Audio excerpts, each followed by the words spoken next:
We here at Tutoring Machines, we believe in preparation, preparation, preparation. But not all preparations are created equal. Some companies like to give students a bunch of busy work. We're not about that life. I'm not about that life. I believe in efficiency, excellence, execution. That's why when I create my books, I keep those concepts in mind. Hence, when I create my digital SAT prep manual, I'm teaching techniques, strategies, content to maximize your score and your potential. Then I supplement that and reinforce that with my digital SAT practice math book. Those questions are targeted to get the best performance on test day. The same is true for my digital SAT practice reading and writing book. Now, this clip, however, is showing you solutions for the practice digital SAT practice math questions. For my reading book, those questions have a companion book that detail explanations to explain that.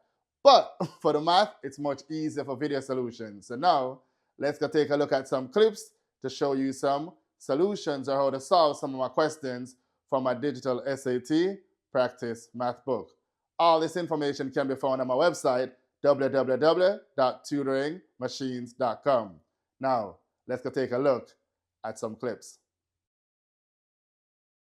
Remember, for a box plot, the line inside the box is the median. So here, the sophomores will have a median of 80, and the juniors would have a median of 85. So how do the two compare? We're trying to figure out S versus J. The answer is going to be B, because the junior's median is going to be greater than the sophomore's median. The answer is B.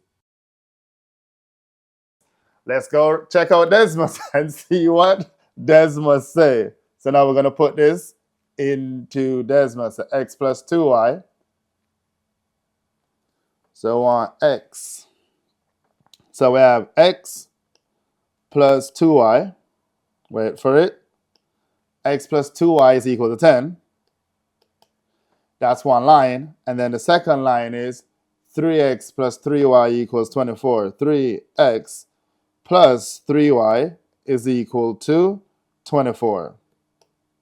So where do the two lines intersect? The lines intersect at 6, 2. So what is my x value at the point of intersection? 6. That's it. You use Desmos. 2 seconds later, you find the point of intersection, which is a solution, which in this case is going to be 6. In order to do this question, you need to understand the significance of the discriminant in the quadratic equation, which is b squared minus 4ac. These questions are normally more challenging for students because they don't know how to deal with the discriminant b squared. Now let's plug in these values into b squared minus 4ac. So we're now going to get b squared minus 4 times 10 times 160, and that number has to be greater than 0 if we want it to have more than one solution, which is 2 solutions.